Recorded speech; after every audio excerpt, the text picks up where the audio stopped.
بسم اللہ الرحمن الرحیم۔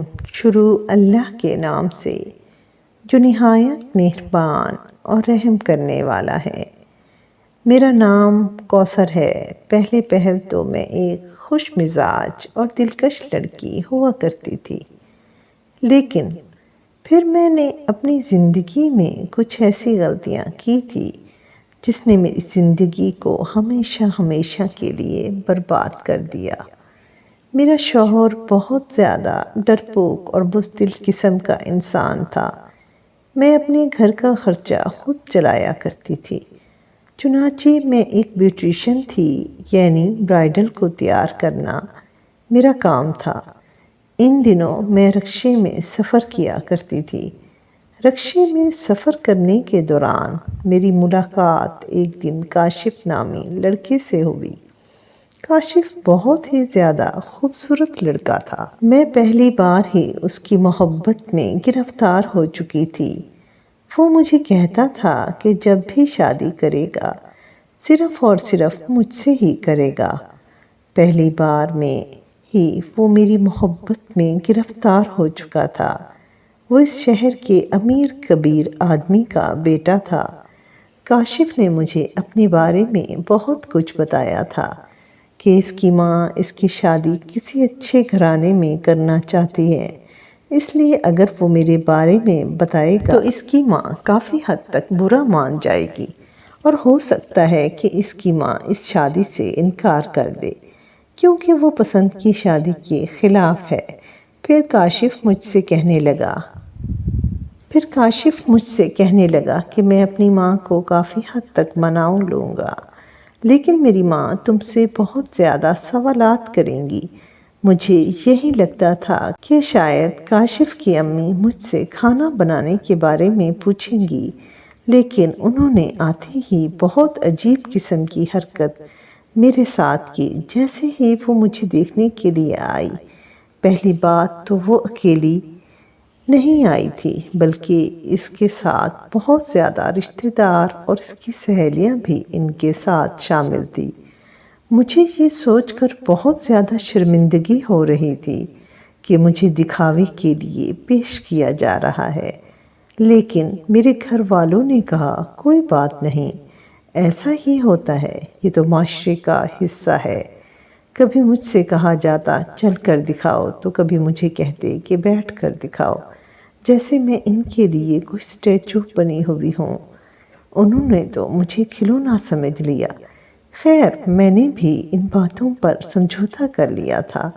میری اور کاشف کی شادی کے لیے سب گھر والوں کی رضامندی ہو گئی تھی۔ میں دلہن بن کر کاشف کے بہت بڑے بنگلے میں آ چکی تھی۔ مجھے لگا کہ شاید اب وہ میرے معاملات میں مداخلت نہیں کرے گی۔ آج میری شادی کی پہلی رات تھی۔ ابھی میں اپنی ساس کے بارے میں ہی سوچ رہی تھی کہ انہوں نے میرے کمرے میں انٹری مار دی۔ مجھے لگا کہ شاید آج مجھے کچھ نصیحت کرنے آئی ہوں گی، لیکن ایسا تو ہرگز بھی نہیں تھا۔ جیسے ہی وہ میرے کمرے میں آئی، مجھ سے کہنے لگی، میری بات سنو، میری بڑی بیٹی کا ایکسیڈنٹ ہو گیا ہے۔ جسے سنتے ہی میں بہت زیادہ پریشان ہو گئی، کیونکہ وہ میری نند بھی تھی اور جب تک وہ ٹھیک نہیں ہو جاتی کاشف بھی اس کے ساتھ ہاسپٹل میں رہے گا۔ اگر چاہو تو میرے کمرے میں آ کر سو سکتی ہو، لیکن میں اپنی ساس کے کمرے میں جا کر نہیں سونا چاہتی تھی۔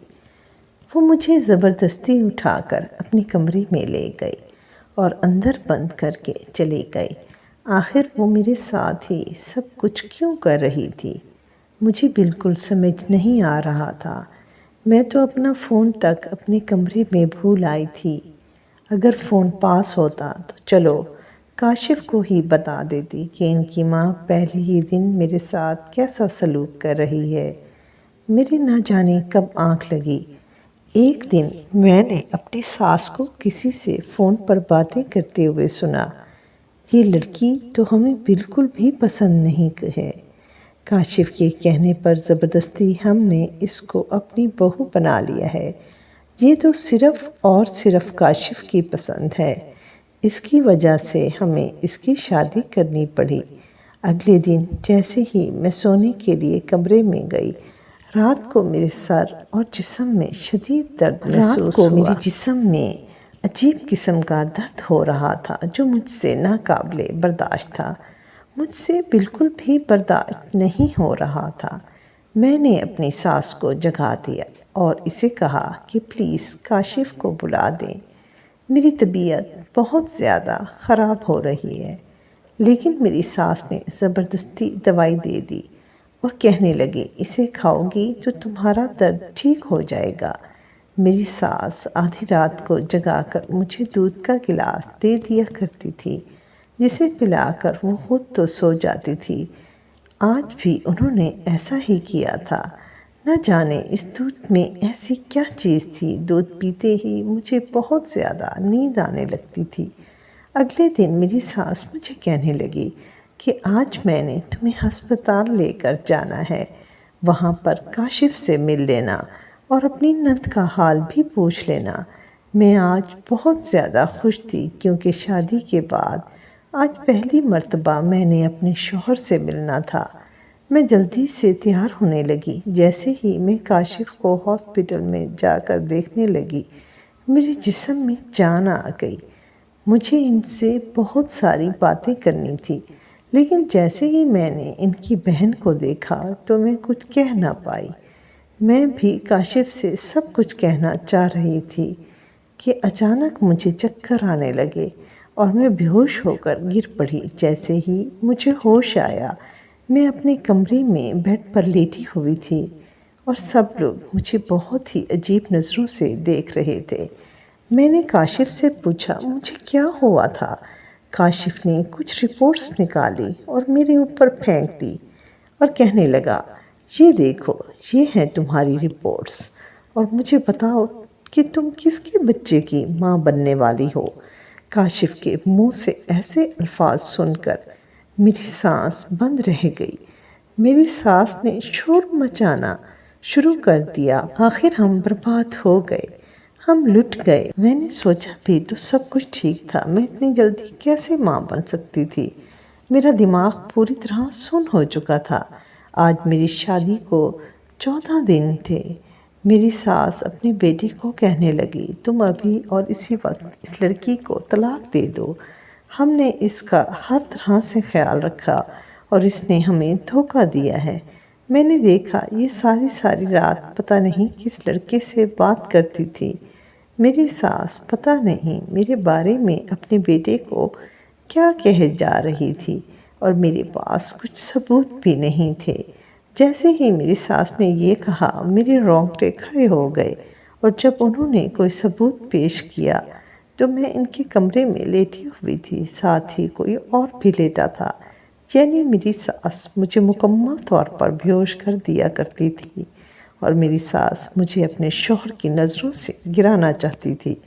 وہ مجھے اس کی زندگی سے ہمیشہ کے لیے نکال دینا چاہتی تھی کیونکہ وہ میری اور کاشف کی شادی سے بالکل بھی خوش نہیں تھی، بلکہ وہ کاشف کے لیے اپنی بہن کی بیٹی لانا چاہتی تھی۔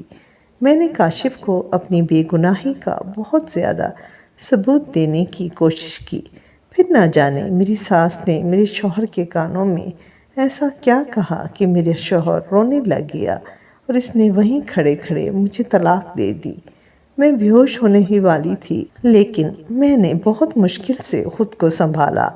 میرا سب کچھ لٹ چکا تھا۔ 4 دن میری شادی کو ہوئے تھے۔ کچھ دنوں کے بعد میری ساس کی مجھے کال آئی۔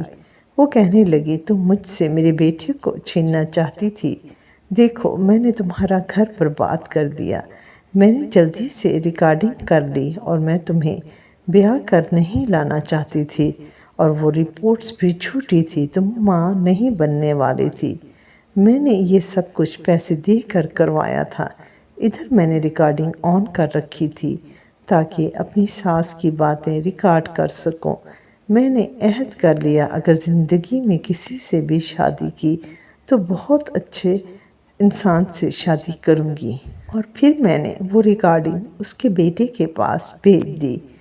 جیسے ہی ریکارڈنگ اس کے بیٹے کے پاس گئی، اس کے بیٹے کی کال میرے پاس آنے لگ گئی۔